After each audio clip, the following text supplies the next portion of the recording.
Disney just snubbed Ryan Reynolds big time. That shade. Deadpool Wolverine grossed $1.3 billion. It seemed to set the tone for the MCU moving forward. And now the rumors are, nope, we're not going to get there. Woo. Disney just snubbed Ryan Reynolds big time. That shade. Deadpool Wolverine Ryan Reynolds just got kicked to the curb by Disney. And it's all thanks to Blake Lively's courtroom circus that somehow turned TikTok beef into a federal case. She's suing creators, dragging in Taylor Swift, and now Ryan's career's in free fall, scrubbed from promos, dropped by brands, and fully radioactive. Blake Lively subpoenaed the defendant's dog walker's cousin's TikTok account. They found some really suspicious activity. Ryan Reynolds and Blake Lively, now they're that cautionary tale Hollywood warns and turns about. We're talking full-blown PR dumpster fire. I mean, subpoenas are flying out of Blake's legal team like confetti at Coachella, and Ryan is just standing there covered in glitter and lawsuits, wondering how the hell it all went so wrong. Let's rewind to May 15th, 2025. Disney, the actual mouse empire, snubbed Ryan Reynolds. Not ghosted, not politely stepped back, straight up ice him out. Why? Because he decided to stand beside his wife, Blake Lively, during what might be the most ridiculous celebrity meltdown since Cats hit theaters. And not in a sweet, loyal kind of way. More like the dragging your entire brand into a legal mud pit and pretending everything's fine kind of way. The guy was Hollywood's golden retriever, and now is roadkill on Sunset Boulevard. They wanted the Wesley Snipes and wanted him back, not some new one. To know that they're now going with Black Panther 3, a young X-Men, and they're now ignoring Deadpool? Blake's mess started with the cringe-fest marketing of It Ends With Us, a film that went from romantic drama to courtroom thriller faster than you could Google Ryan Reynolds' career collapse. What began as backlash over promo choices somehow spiraled into a full-blown war against content creators. Yeah, you read that right. She declared legal war on TikTokers. I can't. We previously reported on this a couple months ago about how Disney was not happy with Ryan about this lawsuit. Clearly, this lawsuit has affected his bottom line. He wants to pretend like it's not. Meanwhile, the fan base, her own fan base, by the way, started turning on her like she slapped a puppy on live TV. And as if this flaming train wreck wasn't dramatic enough, people like Taylor freaking Swift bailed.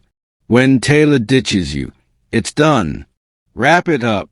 Even the most loyal girl gang members looked at this circus and said, no thanks, babe.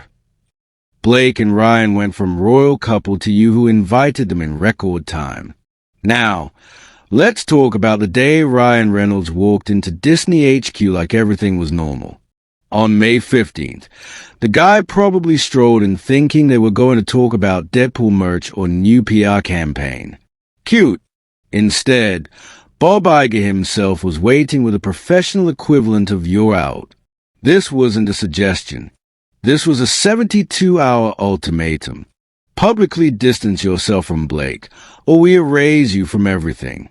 That includes Marvel promos, events, posters, you name it. Even if Bob Iger himself is getting frustrated, which he is, with this whole thing, they want it to stop, and Ryan's insisting that no, it's not going to stop. Disney literally runs the most calculated brand machine on earth. They don't blink unless the numbers say so. And apparently the numbers said Ryan was officially a liability, not an edgy maverick, not a misunderstood husband, a red flag PR risk. Their internal reputation radar went from yellow to red after court filings dropped on May 14th. And suddenly Ryan was hotter than a lawsuit, and not in the sexy way. By May 16th, his name was scrubbed from 2 press events, Marvel's D23 reveal, and a scheduled spot on Good Morning America. Gone like he never existed. They even started pushing Zazie Beetz and Josh Brolin in Deadpool 3 marketing. Side characters, y'all, Zays is awesome, but let's be real. When studios push the supporting cast over the lead, that's a red wedding moment. Game over. So, yeah, this is a bad update for Ryan Reynolds. It's pretty shocking that they aren't going to sort of immediately rush into a part 4, which could be a clear boon for them. And here's the part that really makes me cackle. Ryan didn't even do anything criminal. That's the worst part for him. He just stood too close to Blake while she played legal hopscotch with the Constitution. Apparently, all it takes to get wiped from Disney's memory is supporting your wife while she subpoenas TikTokers over comment sections. You really have to respect the speed of this downfall. It's Olympic-level self-destruction. But though, we're not done yet. Let's talk about Blake's little courtroom massacre. Blake Lively didn't just sue critics. She went full scorched earth mode. Her legal team launched a subpoena parade that hit over 43 content creators, and some reports say up to 107, most of them women, some of them survivors of domestic violence. This isn't me speculating.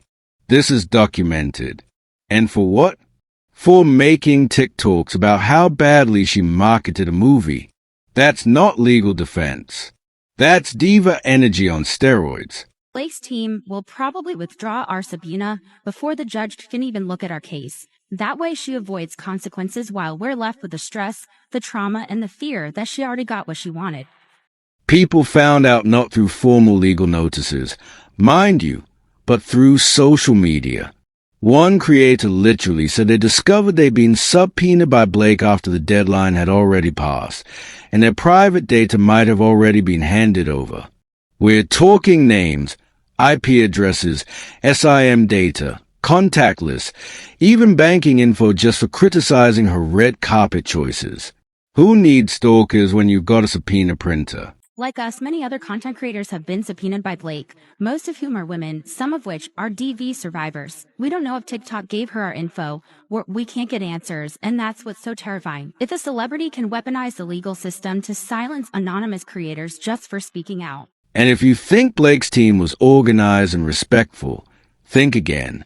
Content creators like Ashley, Brianna, Eve, and Pop Diaries came out swinging, accusing her of weaponizing the legal system to silence online critics. One of them even got in a car accident from the stress of trying to file motions to protect themselves because, surprise, they are not lawyers.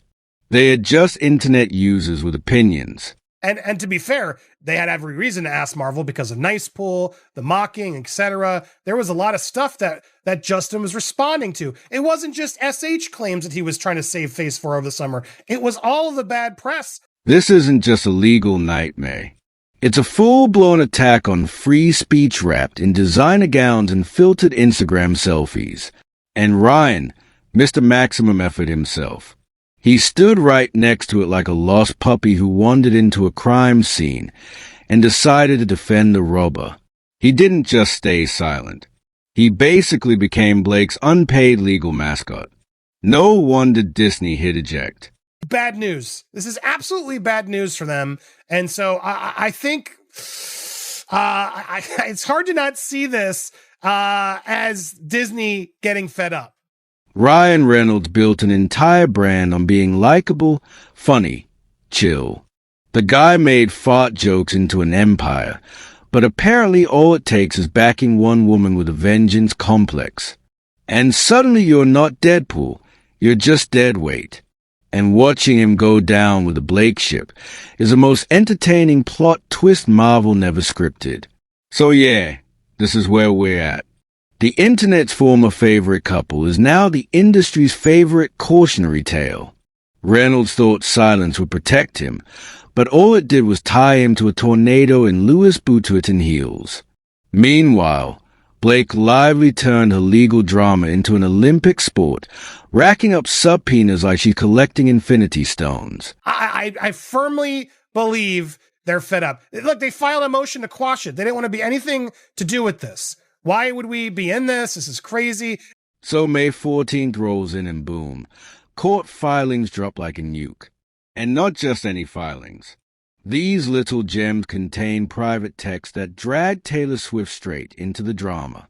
Yeah, Taylor freaking Swift, Blake's so-called bestie. The one person you don't blindside unless you're actively looking to get socially executed. One text, one screenshot, and suddenly everyone clutching their pearls and refreshing Instagram like their lives depend on it. And right on K. By May 15-16, Taylor and Gigi had it unfollowed Ryan Reynolds. Now in Hollywood, that's not a casual move. That's a social death certificate. If Taylor unfollows you, you don't just lose friends. You lose brand deals, credibility, maybe even your will to post memes. The internet saw that and knew instantly this wasn't trouble in paradise. This was a full-scale betrayal, Taylor style. One source said Taylor was completely blindsided by Blake's tactics, especially being mentioned in legal filings without even a courtesy text. I mean, can you imagine being used as a pawn in your friend's courtroom meltdown only to find out through some lawsuit screenshot? That's not friendship, that's PR warfare. And of course, Ryan's name was smeared right in the middle of it, because why not?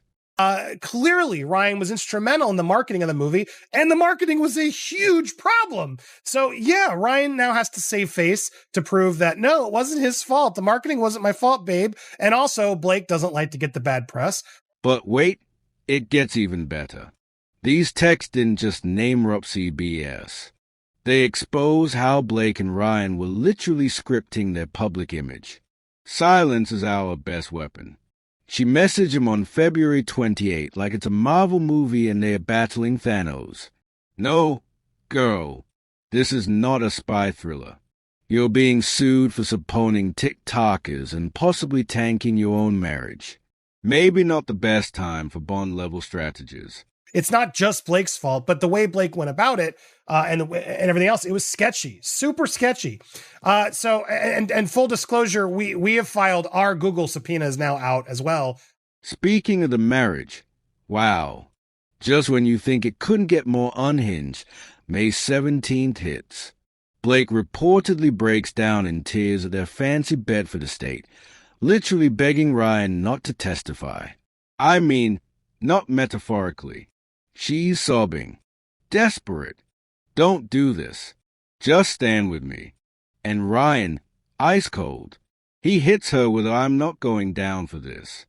Man switched from Deadpool to deadbeat in record time. At that point, Blake wasn't asking for loyalty. She was asking for survival.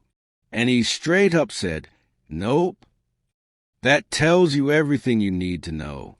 This wasn't Romeo and Juliet. This was Titanic. And Ryan just kicked her off the floating door. Their last public appearance together was April 24th in London doing a promo shoot for some alcohol brand. And according to insiders, the vibe was stiff, awkward, and weirdly formal, like two co-workers who hate each other but still need the paycheck. Professional but distant, they said. Translation: we're pretending we don't despise each other in front of the cameras. But this marriage is hanging on by a thread in the brand contract. Disney is no longer happy? Yes, Bob Iger himself and Disney have been trying to get Ryan Reynolds to drop this nonsense. This is all absolutely valid. This is not frivolous. And of course, everything's falling apart professionally. 2. Ryan's company, Maximum Effort. Oh, the irony has completely flatlined. 3 major projects just got iced. Shadow Curtain with Amazon, a comedy series starring Maya Rudolph, and a docu-series on celebrity branding with FX. All of them on hold indefinitely. Netflix couldn't distance themselves fast enough. Leaked emails from May 19 confirmed the obvious. No one's touching anything with the Reynolds lively name on it. It's like a virus now. And remember that $610 million gin deal with Diageo? Yeah, even they're stepping back. The people who literally printed Ryan's face on alcohol bottles are now like, maybe not right now. That's what the case is for, Ryan. And so you don't get to just throw your power around and keep demanding that it's frivolous and to go away. And you are so out of touch. It's wild. And then comes a Times Square moment. Picture it. A 70-foot billboard featuring Reynolds in full Father's Day glory plastered across the NASDAQ tower. Poof. Pulled on May 20th. Just like that. Gone. One media buyer said they didn't even get a reschedule notice. Translation. This was urgent reputational damage. Abort mission now. 2 huge media agencies, Horizon Media and 360i, slammed the brakes on luxury campaigns featuring Blake and Ryan. You know how bad it has to be for ad agencies to cancel campaigns after they've already been shot? They'd rather eat the cost and risk associating with this circus. You guys started this lawsuit. Let's not forget, you were the ones who started the lawsuit. And guess what? Even aviation gin, Ryan's precious baby, took a hit. Between May 19th and 25, Diageo stock dropped 4%. That's the steepest decline they'd had in 9 months. And that, my friend, is what we call the Reynolds effect. Suddenly, the man who made sarcasm a currency is just bad for business. Desperate to regain control, Ryan tried to buy back more equity in aviation gin, like somehow becoming more involved would fix things. Diageo said, "Thanks, but no thanks." Their response was basically corporate speak for, "We're not going down with you." They didn't even pretend, just flat out told him, "Not the right time." Translation, "You're radioactive, dude." So, in the span of about 2 weeks, Ryan Reynolds went from being the face of every billboard and brand on the planet to being scrubbed out like a bad Photoshop job. Nobody wants a piece of this mess. Not the studios, not the brands, not the A-listers, and not even the gin folks. And Blake's still out here filing lawsuits and pretending she's a real victim while her empire collapses around her.